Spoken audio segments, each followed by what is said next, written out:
Hello, everyone. Dan Sekulic, graphics programmer at Khronos and co-founder. Still cannot get away from keyboard. You know, I should be doing like a boss job. But first of all, I would like to a short apology to all of you who don't have experience with Vulkan here, because this is not going to be Vulkan 101 or Vulkan primer talk. It's more about our experience in last year, almost 2 years with Vulkan. So in this presentation, I will not talk about barriers. I will not talk about memory types detection system, not talk about importance of validation layer. I'm not sure about this one. I'm not sure about this one. Well, I'm sure about this one. It's also lots of experience that we gathered in the last 2 years or so. I will start with the past that we did so far with the Vulkan implementation in our Sirius engine. It was implemented like a proof of concept in the Talos Principle, our latest game. It's not our latest game, sorry. We have games. And this is Sirius M Fusion, which we use.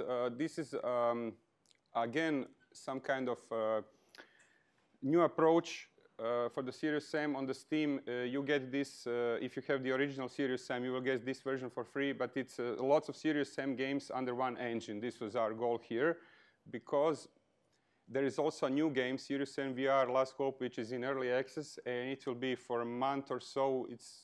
Now we are approaching the end for this project. It will be released soon. We are using this for virtual reality. This is the same engine. You know, the Sirius M original also has virtual reality versions. So the Vulkan implementation. OK, first of all, I would like to say that I have to be honest. And this is still the case most of the time in our first Vulkan implementation. We didn't do much in last year or so. There is a good reason for that. I will go into this later. We have support for multi-window application. In this particular case, it will be our Sirius editor. It also works under Vulkan interface. We can say we are quite tile-based deferred rendering architecture friendly, not fully, because we don't use deferred rendering approach. But we do support pre-clears and discards, which are now the recommended path when using Vulkan, and OpenGL has some extension with those. We have a support for resource creation and destruction in separate threads, also using a transfer queue where available.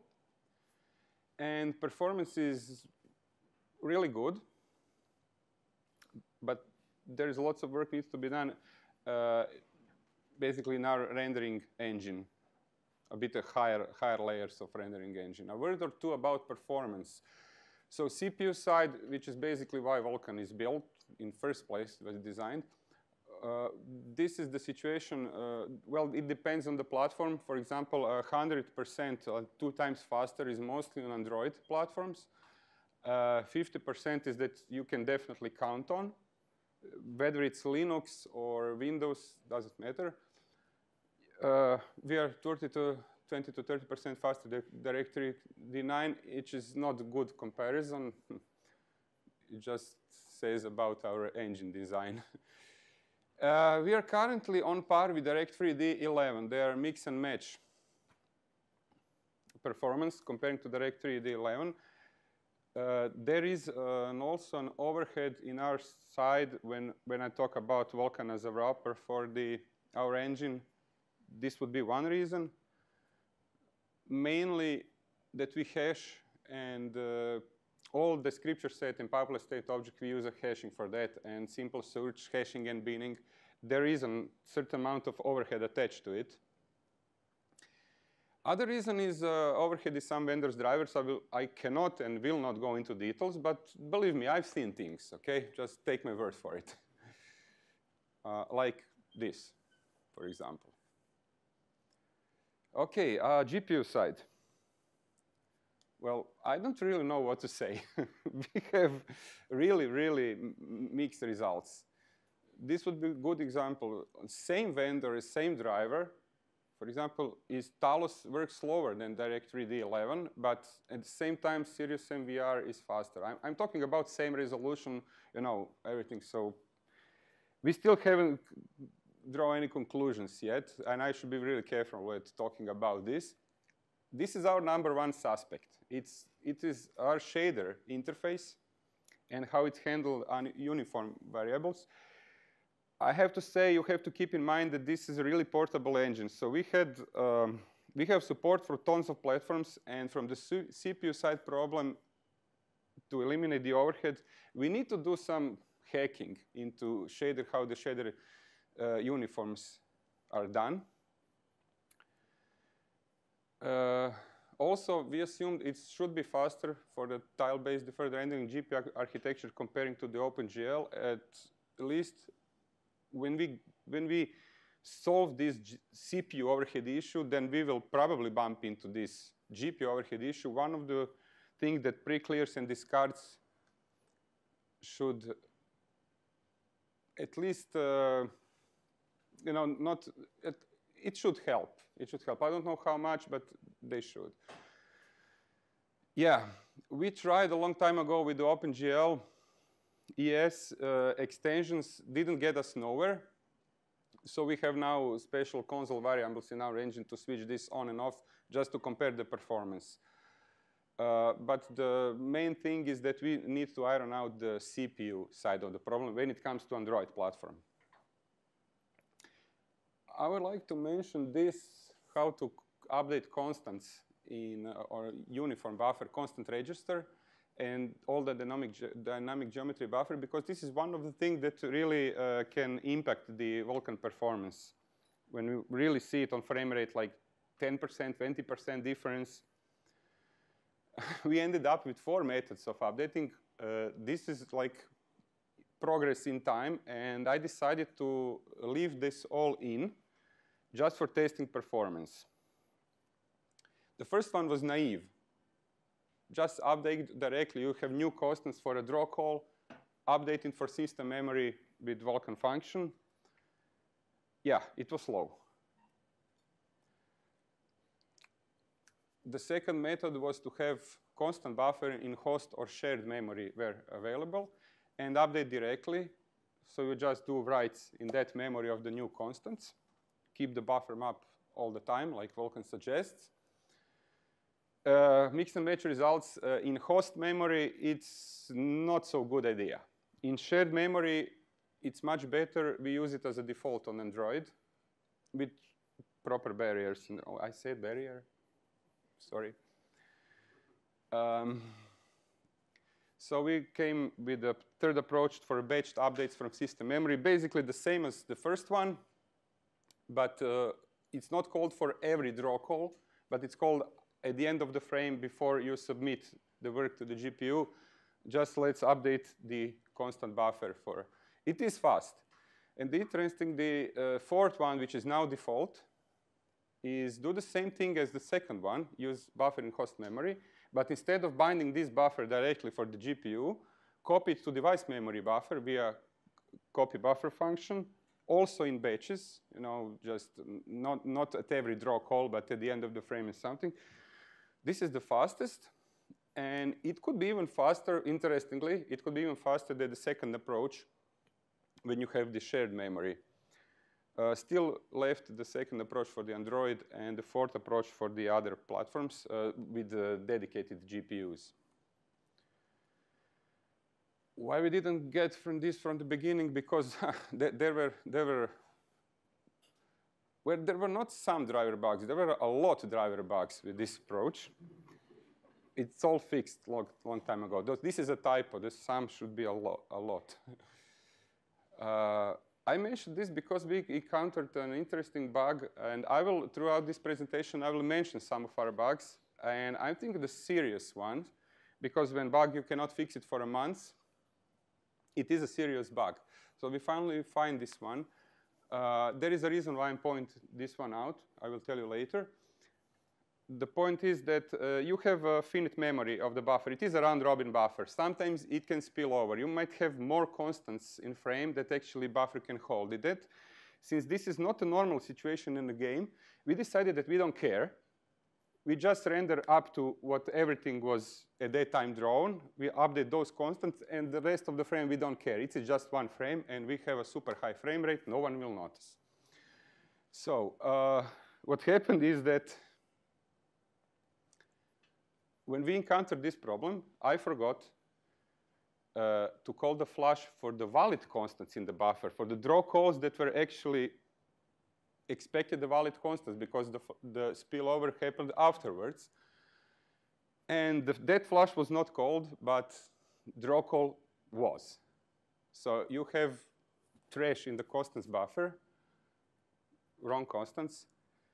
And this points out that this validation layer, they are great, but they're not magical. There is no validation layer in the world that can catch this. And it's different on different GPUs. Crashes, garbage on screen, whole system hang. It's nice to debug things that hangs the whole system. That's why you need to have a fast SSDs, everyone. OK, a word or two about RenderDoc, because it's a great tool. It found so many overheads in our engine when we did the initial port to Vulkan. For example, this would be that lots of IHVs, lots of vendors will freak out when they see one redundant layout change, and let alone 10 or something. One would be, we had auto-redundant changes for suspending and resuming render passes when we need to change the layout of a resource. So we implemented the batching of barriers. That was one reason that just, OK, you have barriers that you need to, and just don't set them one by one. Do a batching. And we have automatically tracked and batching now for the barriers. We don't much, it's all just works by itself. Apart from this, since we are currently working on this, we have a lots of problem with barrier changes. But I will talk about that later. There is also, as a consequence of changing the layout, there are also consequences that we have some empty render passes, which at that time validation layer didn't catch. I don't know whether it will catch them today, because we don't have any more empty render passes. And so now when we suspend the render pass, we are no longer assumes that render pass, just we flagged that the render target was changed and let the engine do the tricks. It turns out that lots of layout changes will actually happen at the end of the render pass, so you no longer need to resume that render pass because it will be changed. The render target will be changed, the render pass will be changed. So we just adjust the render target flag. OK, this is just a must-have tool. That's what I wanted to know, because not all the validation layer will not catch everything, but this is a really, really good tool. Yeah, I saw this. I needed to add this slide. No more barriers, I hope. Validation layers. You all know this is actually essential to use them where you implement in Vulkan. I want to mention one serious issue with the validation layer is that validation layer could have false positive and false negative reports. We have, in the previous example with batching of barriers, validation layer reported the wrong layout for a resource. I think it was for a texture. But it's too late at qsubmit time. You have all the frame rendering, and then validation layer says something is wrong in that frame. Yeah, what? So I think it's fixed now in the latest SDK. But what we have is when we generated auto-generated mipmaps for render targets, that batching of barriers did that the last mipmap of a render target was change the layout, and then the whole render target, whole mipmap change was changed layout to something else. Didn't sit well with validation layers.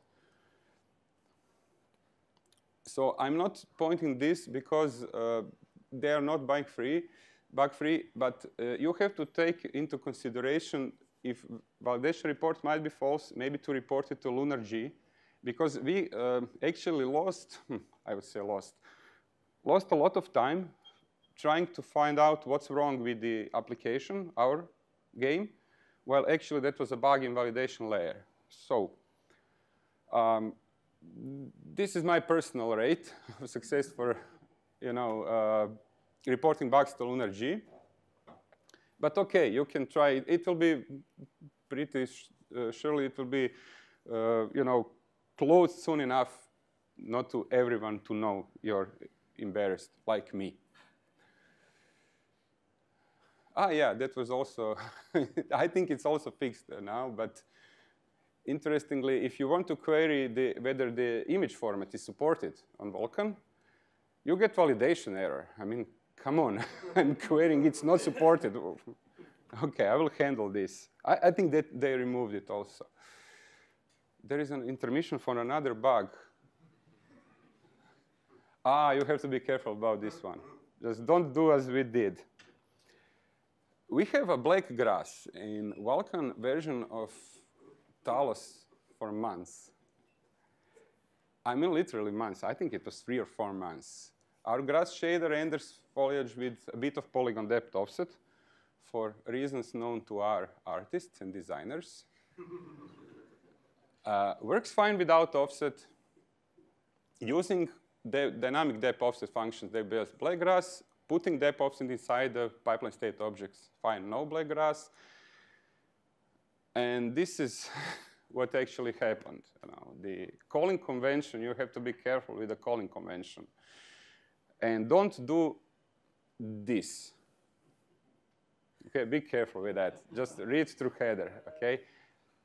I mean, I have to be honest with you. I did some reverse engineering on the drivers for that line. And then I was looking at the ARM register, and I'm not that familiar with the ARM register. They're doing this in this register, and then they overwrite with this register. Well, they know what they're doing, apart from this.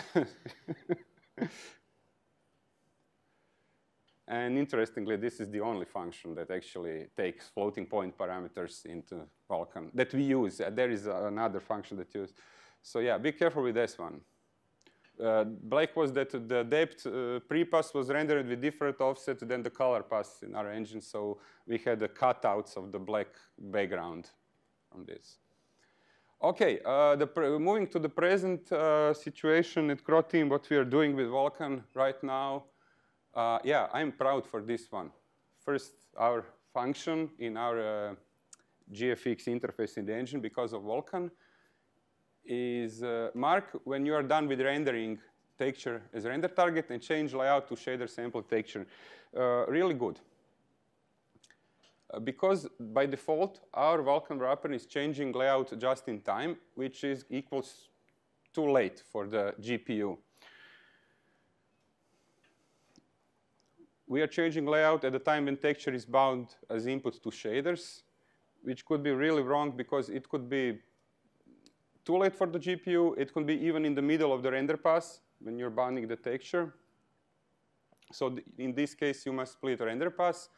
And this changes layout early outside of render pass. One of good example would be we have at the beginning of the frame, we calculate all the energy transition of the waves of the animated surfaces of water.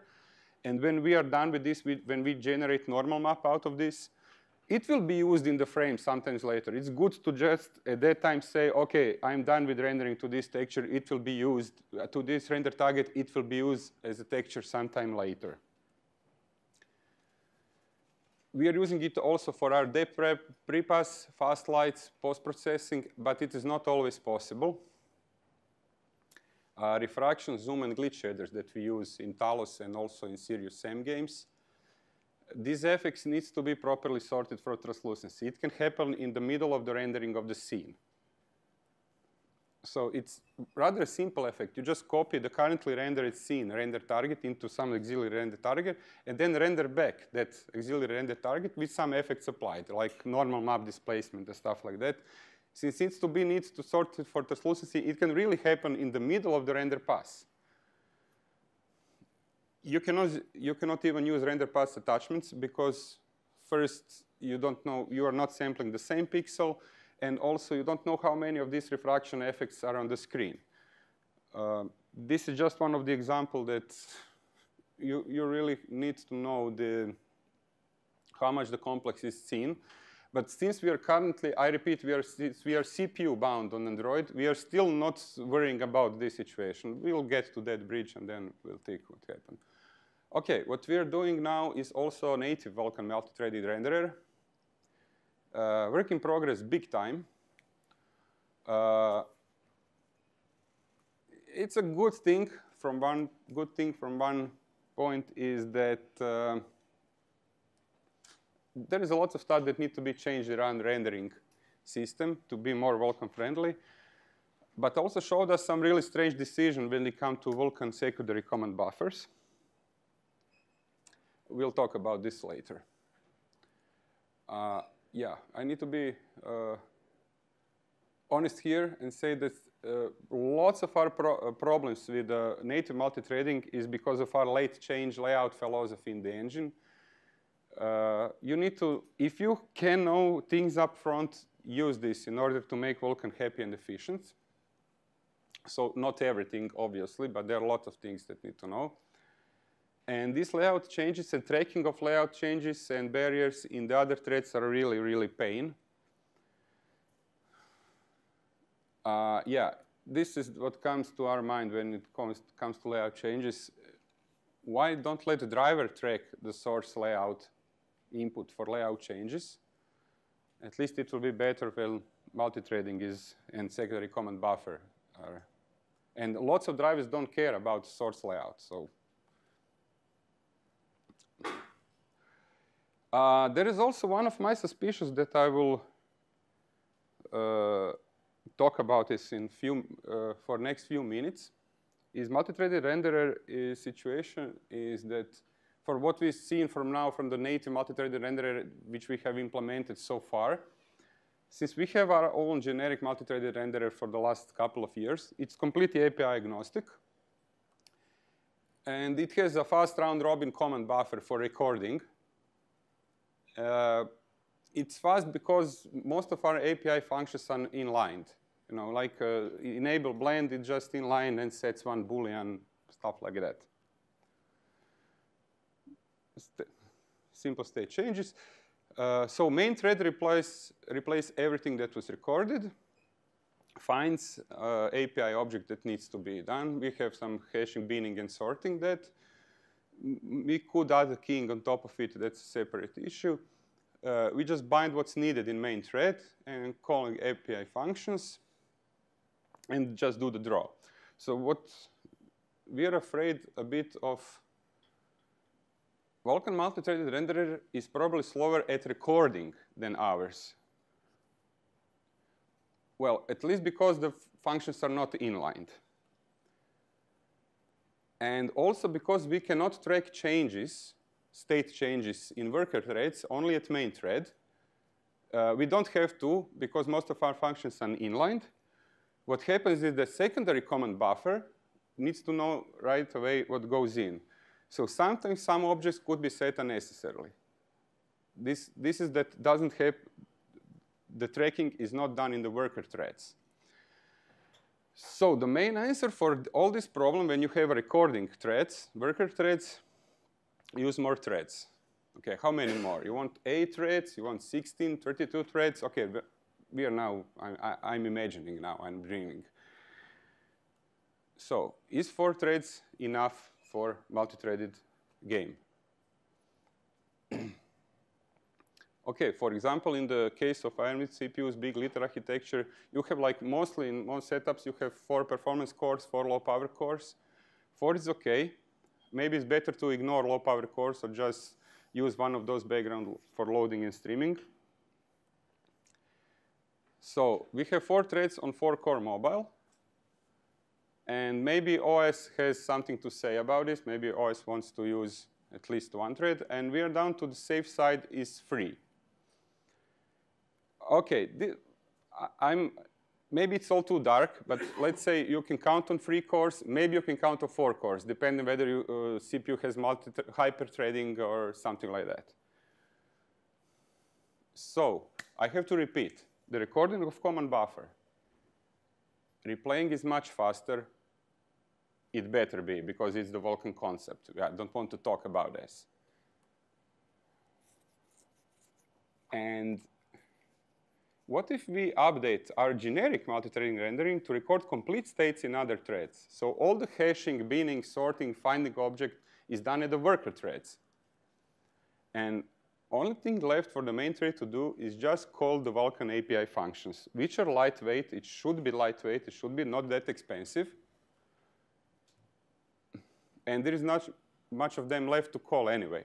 Bind a couple of vertex buffers, bind the descriptor set, bind pipeline state object, and draw. I'm just, because what I read around the net about Vulkan and some best practices, this is why I'm talking about this. So because secondary command buffers are not that omnipotent, I would say. This is just the idea that we are talking about. We can actually try pretty fast in about, I don't know, a couple of days coding time. We can move all the recording to other threads, all the state changes, and see what gives.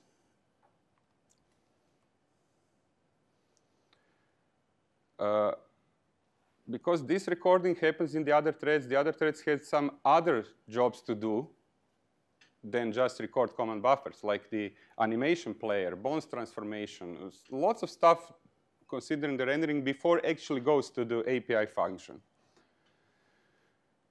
So what we are doing next for the present, apart from the native multi-threaded rendering, is the node shader. Work in progress, not directly related to Vulkan, but I wanted to mention this because with each generated shader, so the node shader system is the artists to create the shaders as the other engines have. We finally are doing this. But with each generated shader, we will create corresponding descriptor set and pipeline state object also. And now moving on to the future. Yeah, this thing that needs to be done is proper uniform buffer support.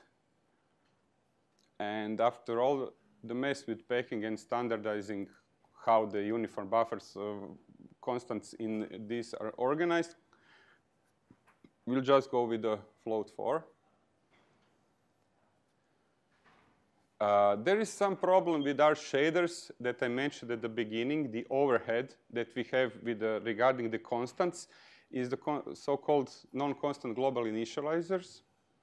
And because of packing of floats into vectors to reduce pressure of constant register file.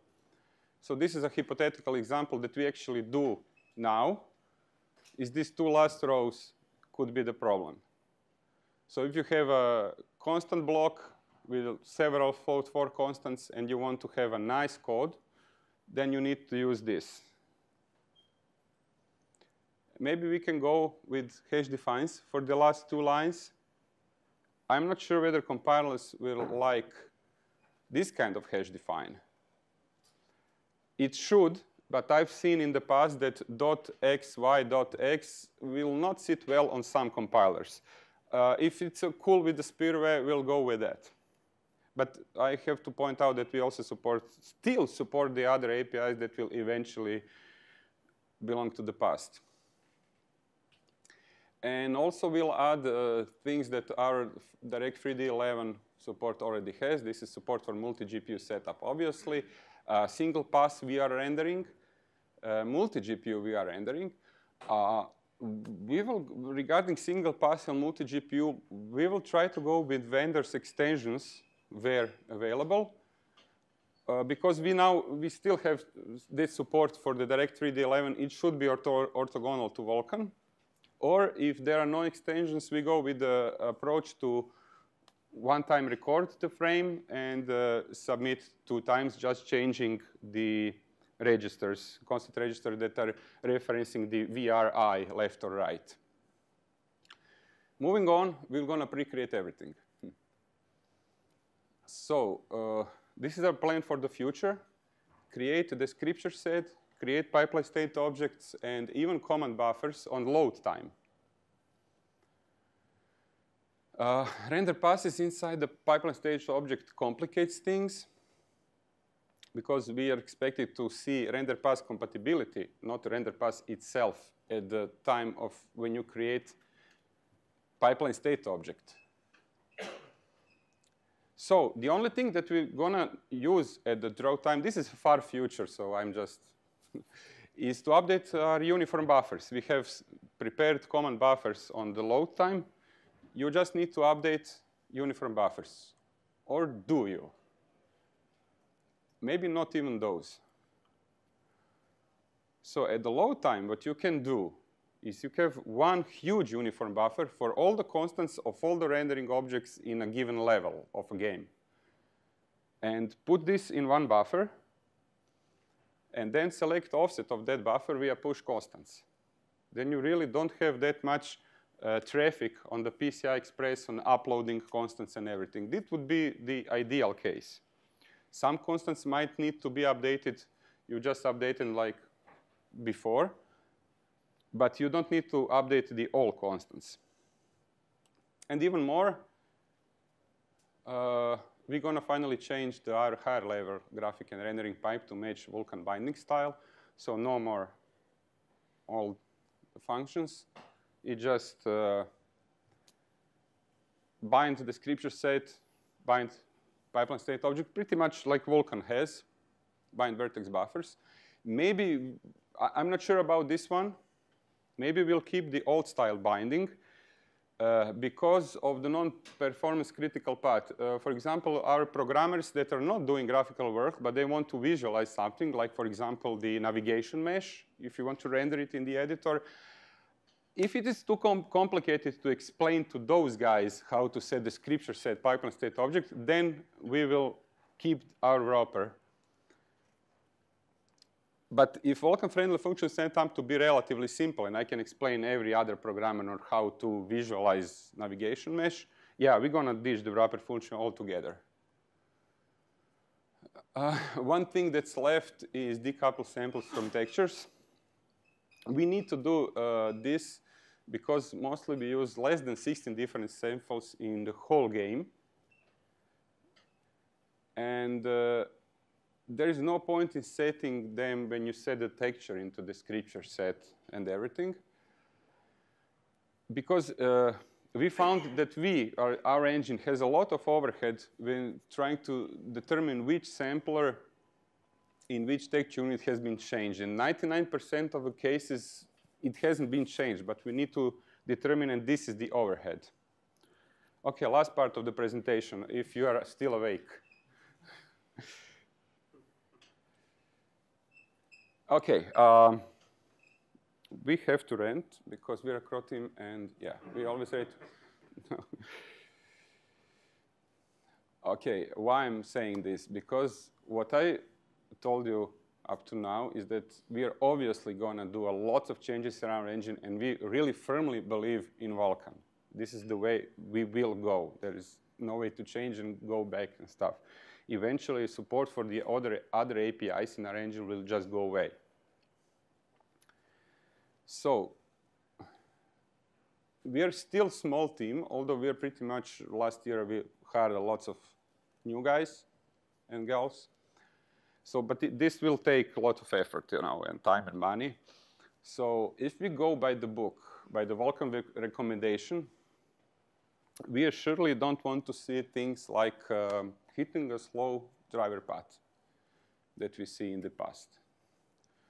I mean, there is no slow driver paths in Vulkan, or at least it shouldn't be. Driver is unoptimized. Yeah, I can understand the driver is optimized for the work in progress, but we need to count that this part of the driver will be optimized eventually. This was almost like same like hitting a slow driver path. Or if we go with a native multi-threaded renderer that turns out that replaying of command buffer turns out to be slow, no way. So we want to avoid this situation, you know. We're going to do a lot of changes in the engine, and we don't want to see that the driver is doing a lot of stuff with, behind their back. So this is why this is a call to action for the vendors to optimize the driver as best as they can.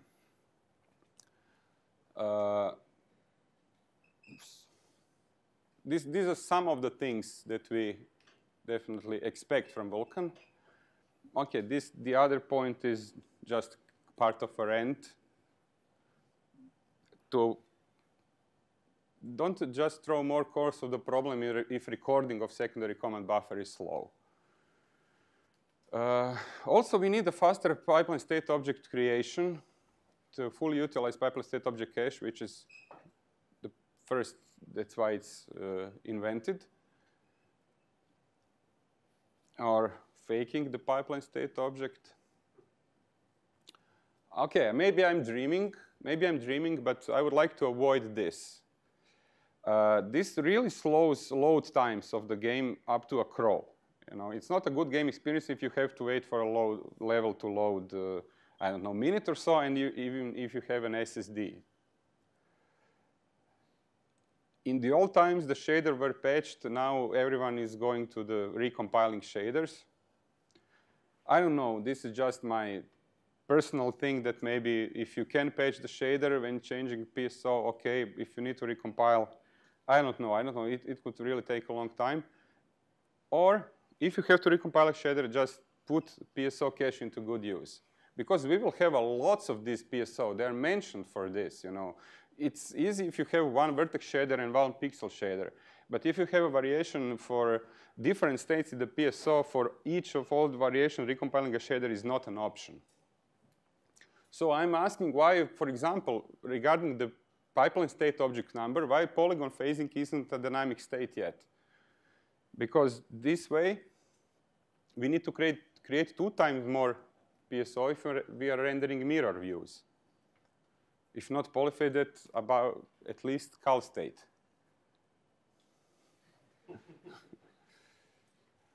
Also, things that we encounter when we are doing Vulkan is hidden device memory allocations.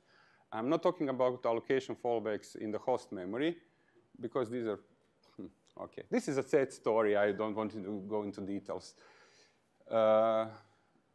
This is the thing that we encountered on the, especially on the discrete GPUs, on desktop, on Windows and stuff.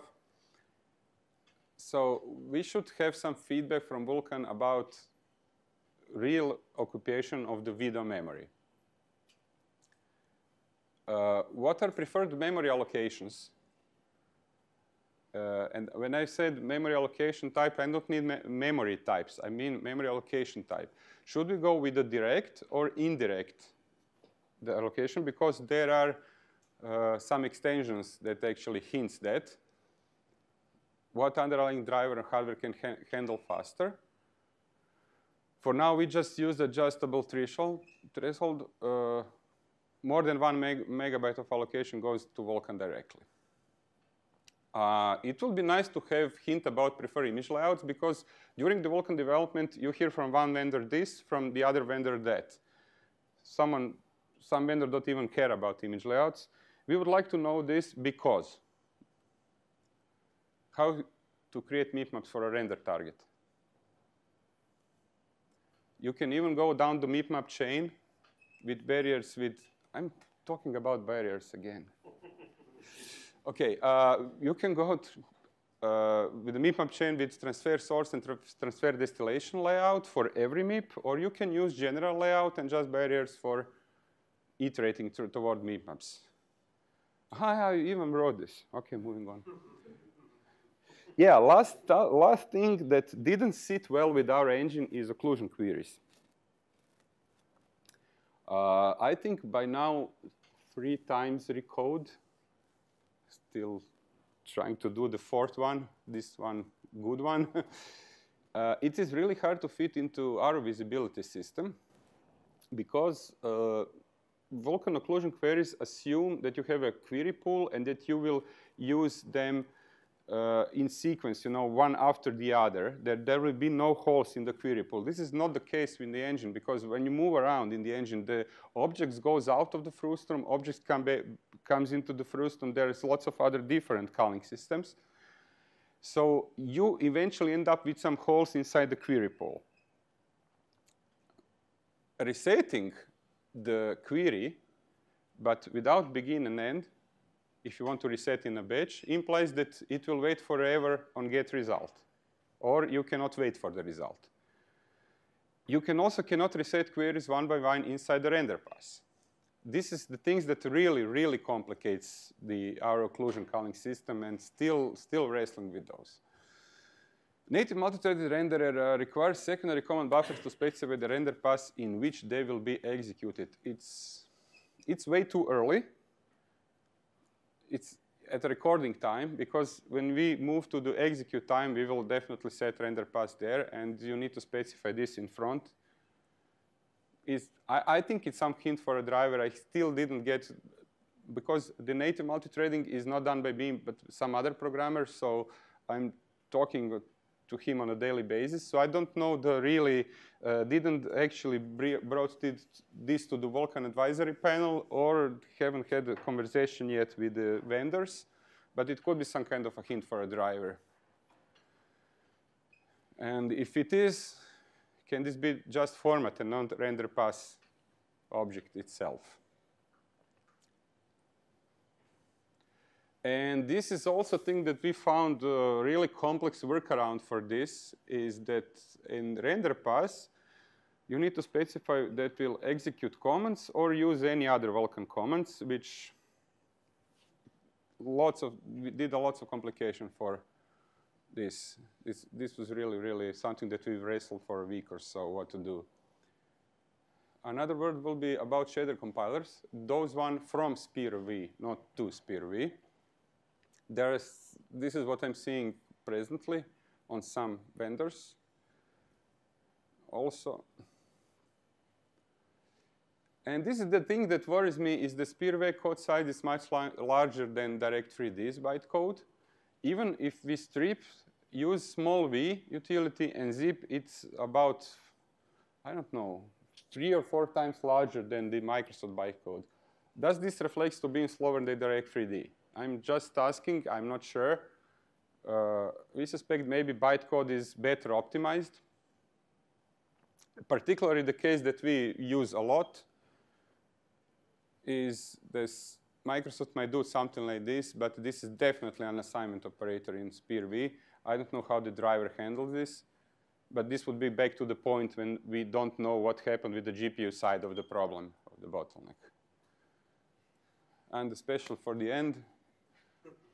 Yeah. What's with the sustained performance?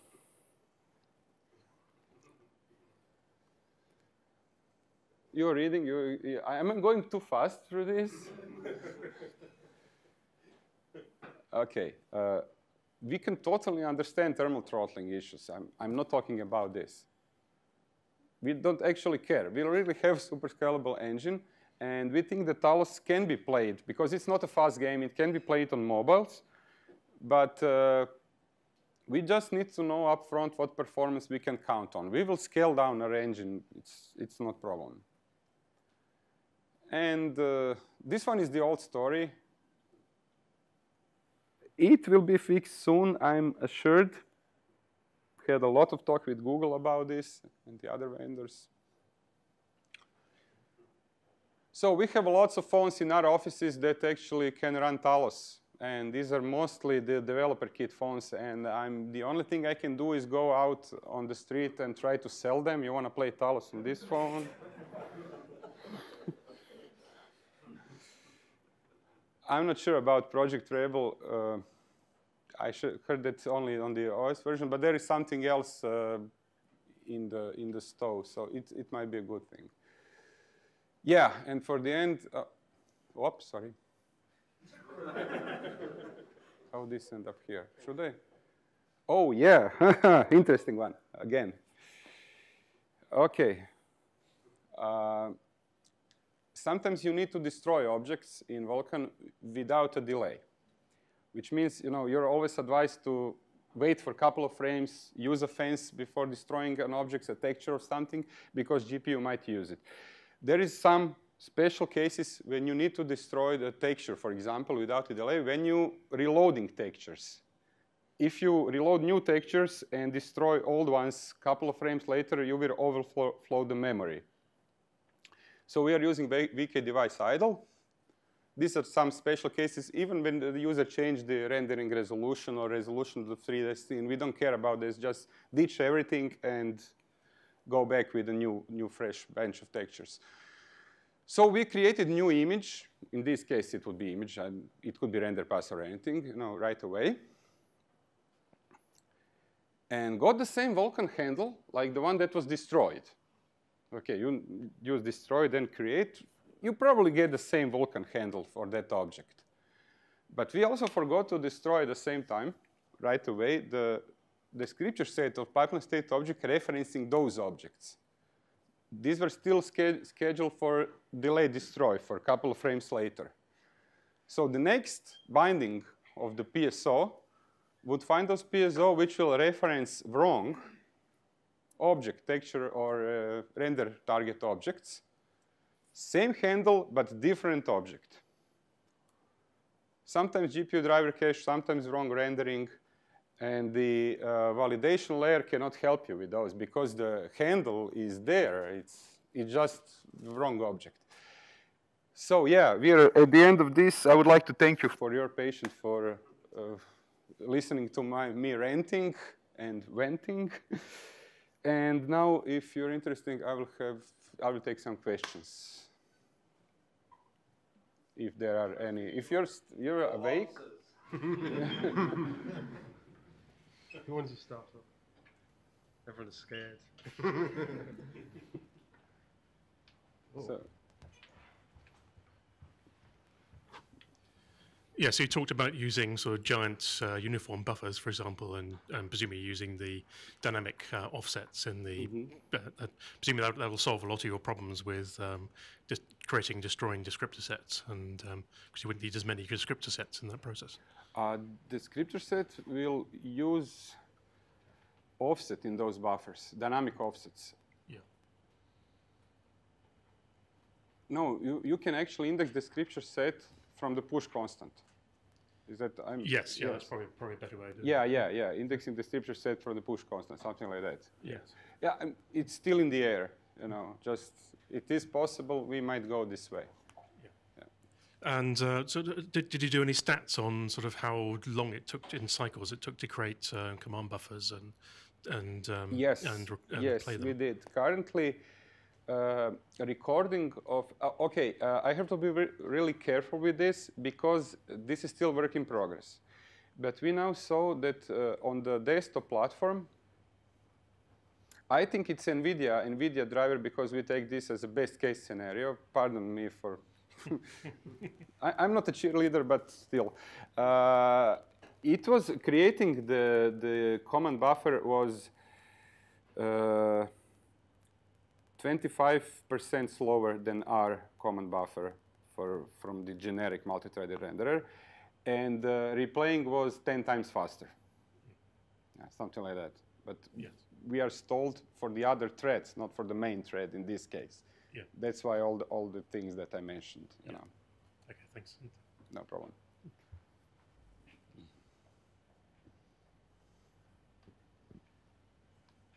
No other questions? Let's see if there's any. Oh, hey. No, you cannot, Tobias. You cannot. I'll bite at one of your questions. The thing about patching, yes, unfortunately, patching is significantly slower than recompiling. The shader will be slower. In our ES driver, for instance, we do a lot of patching, as you might imagine that everyone does. There's certain things that you will do, particularly under sort of more advanced graphics techniques, where patching will just generate like a shader that's twice as long in some cases, some pathological cases. Yeah, I was afraid of that. Yeah. But in that case, can you at least put a PSO cache into good use, you know? Yeah, I mean, for state changes, certainly we do. There's probably more advanced stuff we could do as well. Okay, we don't care. Yeah. That was just an idea. State changes, if it's fast, I don't care. Yeah, as long as the state change doesn't actually affect the code that we generate, it will be fast. So. Okay, fair enough.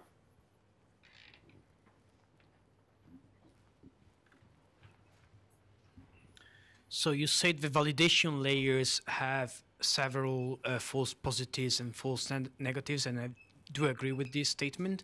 Do you have any recommended strategy to ignore them or to deal with the validation layer, spitting out lots of messages that you know about, but you... Okay, I'm really careful lately with reporting this to LearnerG, and I'm running several tests with several other programmers around the office, and then go to LearnerG. But if it takes like more than a day, I'm going with LearnerG because they might be really helpful and much faster than us finding the problem. Because so you rely on them eventually fixing it in the validation layer? Sure, or reporting back to me that actually I'm doing something wrong. I don't care, either way it's fixed. I think just a reminder that they are all up on GitHub, and we welcome contributions to them. So as well. Any other comments, questions? Okay. Okay. Thank you, Dan. Thank you very much.